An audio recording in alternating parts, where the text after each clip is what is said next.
Let's start with this. Before we start talking about college players, as someone who covers college football, I'd love to know when you looked at the Bears, as the Bears were having all these crazy comeback wins and Caleb's doing amazing stuff. I'd love to know, one, what were you thinking about like your own scouting of Caleb? And two, what do you think of the Bears? Well, I with Caleb, it was joy because like when Caleb was coming out of college, he was, was hardly alone in this, but he was the number one quarterback on my board. And he was the one that I wanted the Bears to get because of what I saw him do at the college level and just like the special things that he was capable of. And we saw, flashes of it as a rookie, but it wasn't great. And then, we finally get to last year and then you get him with Ben Johnson and suddenly it's not just the off-platform stuff that he's still capable of doing, all the special stuff you saw in college that, like, you wondered when you would watch him play, like the escapability factor, the to get away from defenders and to extend plays. You knew he was special because he was able to do it. It's just you wondered, is he still going to be able to do that when the guy who's getting him is 6'5" and 315 pounds and runs just as fast as he does? Because you don't really know until you see it at the next level. Now suddenly he's at the NFL, and he's still getting away from those guys. Oh, and he's still like the fastest dude on the field. Like he's not somebody who's going to be running the 40-yard dash in 4.2, but when it comes to game speed, Caleb is typically one of the faster guys on the football field. So we started seeing all the flashes of that. We started seeing him get more comfortable in the offense and have a better understanding of what he's doing. And it's just, as a fan of his and as a fan of the Bears, it's just very exciting to see that he's kind of living up to the projection that I thought. As for the Bears as a whole team, it was weird because when it's typically a lot of it, like covering the college for a living, by the time Sundays come around, you're kind of tired of watching football because you've been watching it now for 4 days, and then on Saturday you were watching it for 13 or 14 hours.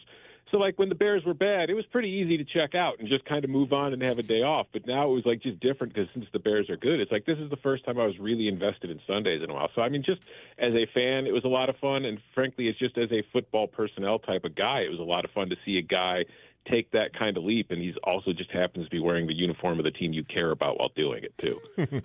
Fun times were had. There's no doubt about that.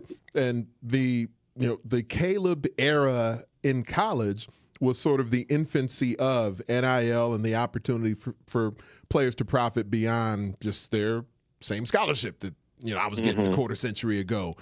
Do you see the impact that the NIL era has for a wide swath of players as they're preparing to pursue professional football, or is it just sort of the 1%ers at the top that are multimillionaires that maybe it impacts their NFL journey to some extent? I think that there is some impact in that we're seeing it delay a lot of guys moving on to the NFL because, like, I'll look at Dante Moore, the quarterback at Oregon. Yeah. A lot of people were surprised by him going back to school. Now, obviously, compared to most other guys NIL-wise, he's getting paid a lot more than most of them will be. So it makes sense from that point, even though there's a good chance he would have been the number 2 pick in the draft had he come out. But you're seeing guys like that who are kind of making decisions that are saying, I can make money by staying in college and I can develop a little bit more and enhance my game. So that way, maybe if I get, when I do make the leap to the NFL, I'm not being thrown to the wolves. Like if you're Dante Moore, you are a very talented player. You do a lot of things well, and you would have been drafted early.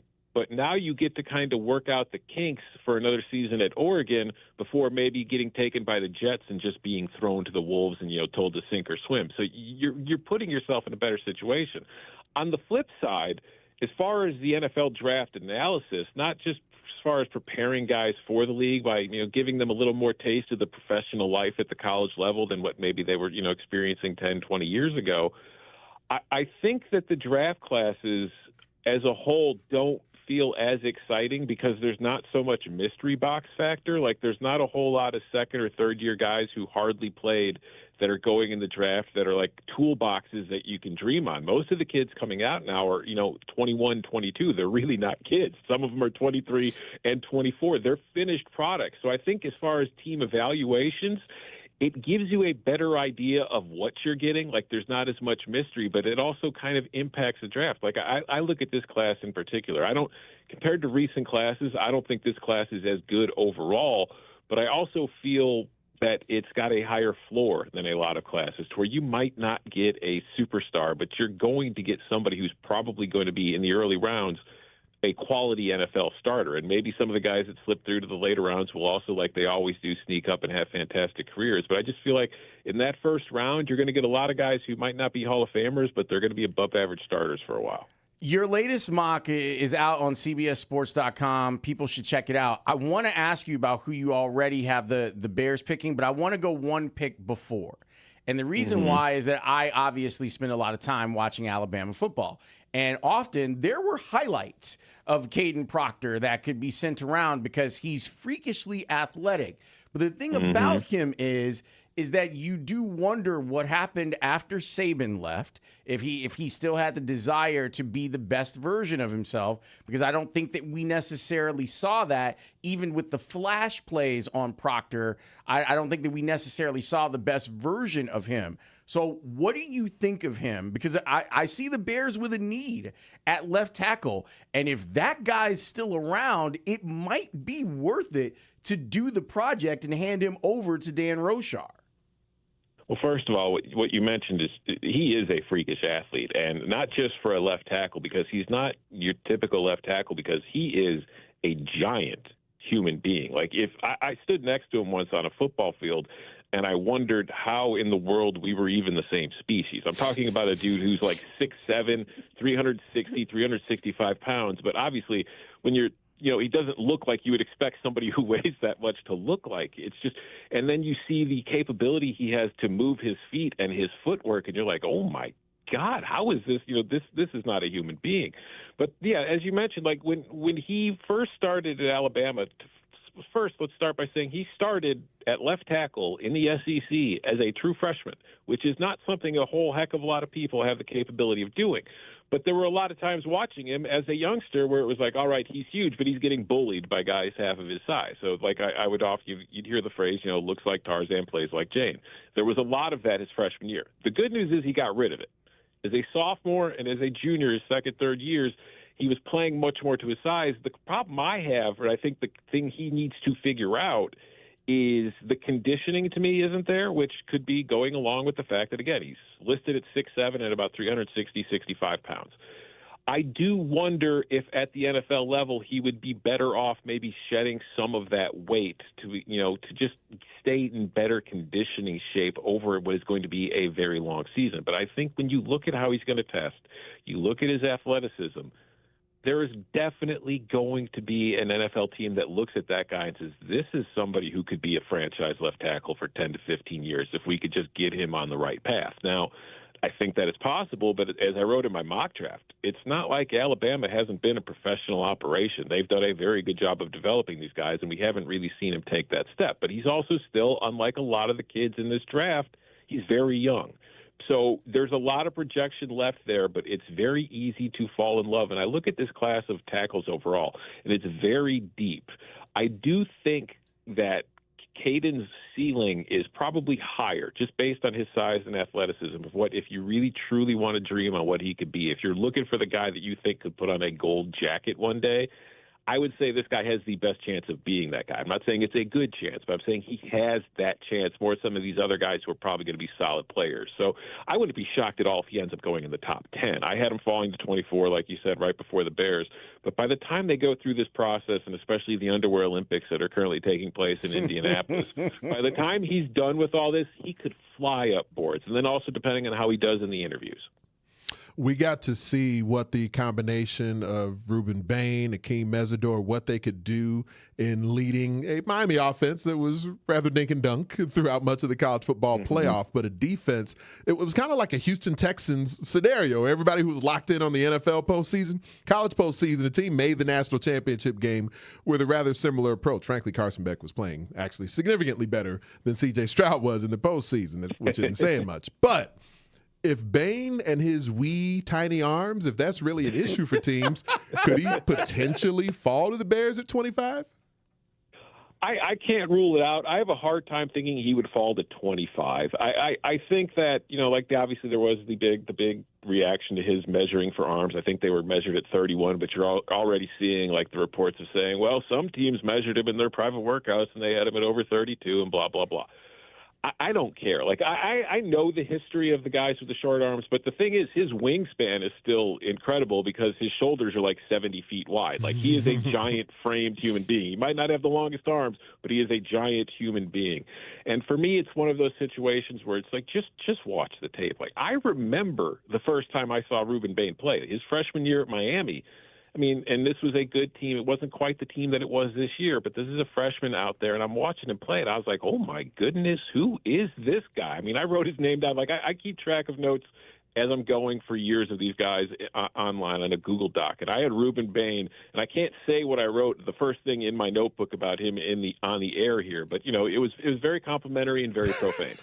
And I think that just going forward, seeing how he has developed and just knowing his attitude and knowing his approach. So, like, you see the production, you see the way he treats it, you know he absolutely lives to play football and loves playing football and loves just absolutely running people over and hitting them.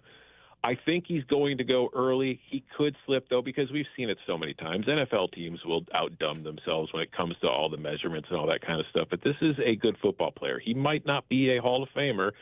He may be limited because of his arms, but you're not going to be upset you drafted him. He's going to be a very good player for you. As someone who was watching Bears games really closely, what do you think is their biggest need, and can it be fixed in this draft?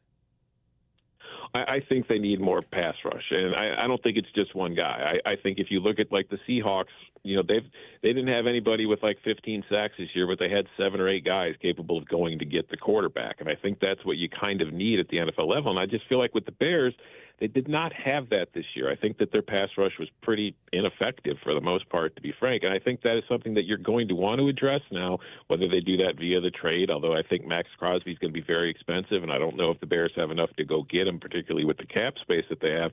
I do think if you look at the edge position in this class, if the Bears stick at 25, there's going to be a good player on the edge available to them. It's just you're not going to get the kind of, you know, you're not going to get a Micah Parsons. You're not going to get one of those guys who can completely change your defense from day one as a first-round pick in this class. But you could get a guy who's a very complementary piece that helps take some of the load off of Montez Sweat, that helps take some of the load off the other guys, gives you a depth piece to actually give you more as the season goes along and will produce, if not at an incredible level. So I look at the guys that could be available for him there. You know, there's some spots, you know, like Akeem Mesidor, Ruben Bane's teammate at Miami, is a guy who could be on the board when the Bears come. Cassius Howell at Texas A&M, I think, is a good player. Keldrick Falk from Auburn, Zion Young at Mizzou. Our Mason Thomas at Oklahoma is kind of one-dimensional. He's not really somebody you're going to want to have against the run. And just looking at the way Dennis Allen has kind of approached the position throughout his career, I don't know if he would be a fit, but he's an excellent guy at going after and getting the quarterback. Gabe Ackes from Illinois. L.T. Overton is a guy at Alabama I think is a little bit slept on. And then there's also T.J. Parker at Clemson. And these are all guys who should likely be there at 25, who I wouldn't feel bad about at all if the Bears ended up picking one, whichever one they like the best. In your mock draft 1.0 that you have on CBSSports.com, you do have Emmanuel McNeil-Warren coming out of Toledo as the Bears pick at 25. Give us a little scouting report. He's Jaquan Brisker. I mean, he's a very similar player to Brisker, although I think he's a little bit better in coverage. He's a little bit longer. And you look at the Bears situation, I mean, edge is their bigger need in the pass rush, but there's a chance that both of their starting safeties will be gone. I think Byard's a free agent, Brisker's a free agent. I think that based on what I've heard, they're more likely to bring Byard back. But if you're looking to replace Brisker, McNeil-Warren is a kid who really stands out, and not just because he's playing at Toledo against other MAC teams, although he very much stands out compared to the other players on the field alongside of him. It's just skill-wise, talent-wise, athleticism, his kind of ability to diagnose plays. He's a very, very good football player. And I think that we have seen, you know, Jaquan Brisker was Ryan Poles' very first draft pick with the Bears. So he clearly, you know, has some, you know, he values the safety spot. And I think if you look just the way my mock draft went, I don't know that there was a clear guy for them to take at edge or maybe at offensive tackle, but knowing that safety was a priority for them, the fact that the second best safety in the class was still on the board, it made sense for me to think that the Bears could go that direction. But they could go, I mean, especially now that Edmonds seems to be on the trade block, they could go at any one of the levels of defense with their first-round pick. Tom, this was delightful, man. Thank you so much for being on. How many mocks will you do? I'll be doing one every 2 weeks until the draft. So my next one comes out next Wednesday, and then every 2 weeks after that. And they'll either get better or worse as we go along. Who knows?